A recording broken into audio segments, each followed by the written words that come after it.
সুন্দরবন গ্রামীণ স্বাস্থ্য সেবা প্রদানকারীরা সংগঠনের পক্ষ থেকে সংবর্ধনা দিলেন হিঙ্গলগঞ্জের বিধায়িকা রেখা পাত্রকে। হিঙ্গলগঞ্জের Sundarban information health care provider সংগঠনের পক্ষ থেকে বিধায়িকা রেখা পাত্রকে সংবর্ধনা জানানো হলো। এদিন প্রায় 100 থেকে 150 জন পল্লী চিকিৎসক উপস্থিত ছিলেন।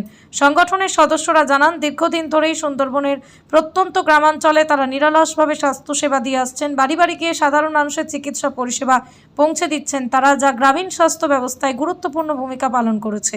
এই অনুষ্ঠানে পল্লী চিকিৎসকরা তাদের বিভিন্ন দাবি দাওয়া বিধায়িকার সামনে তুলে ধরেন। পল্লী চিকিৎসকদের বক্তব্য, সুন্দরবনের মতো দুর্গম এলাকায় তারা সাধারণ মানুষের পাশে থেকে যে পরিষেবা দিচ্ছেন, সেই কাজকে স্বীকৃতি দিয়ে সরকার ভবিষ্যতে প্রয়োজনীয় পদক্ষেপ নেবে, এই প্রত্যাশায় তাদের প্রধান দাবি।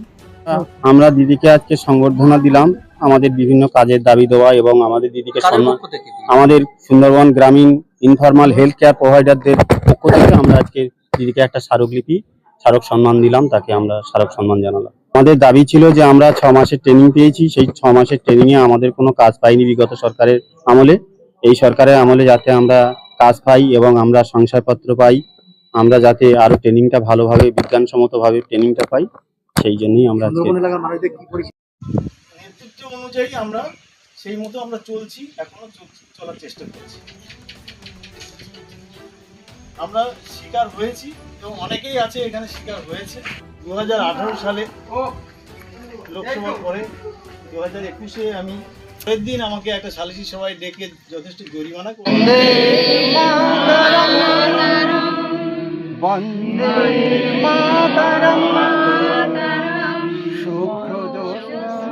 আমরা আমাদের হিঙ্গলগঞ্জের বিধায়িকা মাননীয়া রেখা পাত্রদির কাছে এসেছি, তার কাছে আমাদের অভিযোগ বা আবেদনটা রাখার চেষ্টা করেছি। আপনার নাম? আমার নাম উৎপল আচার্য, ভান্ডারখালী 163 নম্বর বুথ। ফোনটা কোথায়? তাহলে একে একে দিদির দেওয়া হলো আমাদের মানে মুখ্যমন্ত্রী কত। দেখুন, ওনারা যেহেতু প্রাইভেট চেম্বারে বসেন, সেই ক্ষেত্রে ওনাদের বিভিন্ন সমস্যার সম্মুখীন হতে হয়। যেমন ধরুন, কোনো একটা রাজনৈতিক দলের নেতারা এসে ওনাদের প্রাইভেট চেম্বারে এসে থ্রেট করছেন যে আপনারা এইভাবে ট্রিটমেন্ট করতে পারবেন না, কিংবা ওনাদের যে উচ্চ নেতৃত্ব যে পর্যায়ে যারা আছেন, ওনারা এটাও বলছেন যে কিছু কিছু মেডিসিন রুগীকে দেওয়া যাবে না, প্যারাসিটামল বা কোনো একটা ঔষধ দিয়ে ওনার কাজ মিটিয়ে দিতে হবে। ওনাদের অভিযোগ হচ্ছে যে কোনো একটা আমাদের প্রত্যন্ত গ্রামে আমরা সবার আগে পরিষেবা দিয়ে থাকি। যেভাবে মানুষ আমাদের পরিষেবা পেয়ে সুস্থ থাকেন, সেই দিকে যেন আমাদের মাননীয় মুখ্যমন্ত্রী যেন আমাদের দিকে একটু খেয়াল রাখেন, সহযোগিতা করেন, দৃষ্টি দেন। তার জন্য আমি আমার সংক্ষিপ্ত বক্তব্য শেষ করছি। আমার নাম প্রতিমা মণ্ডল।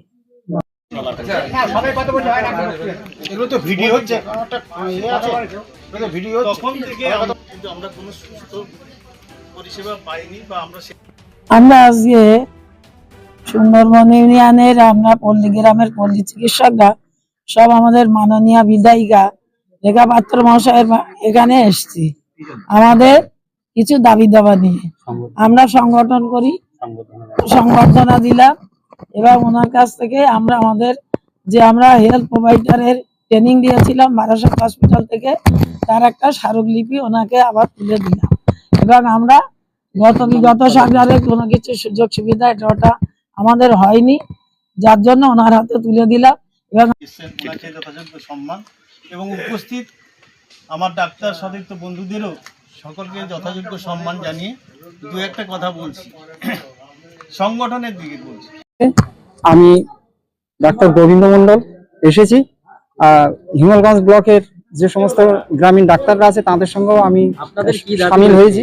আমাদের একটাই দাবি, আমরা এসছি আমাদের বিধায়িকা রেখা পাত্র দিদিমণির কাছে।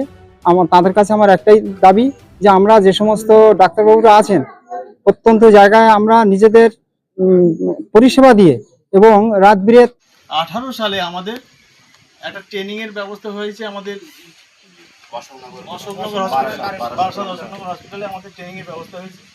বিগত উনি বললেন না আমাদের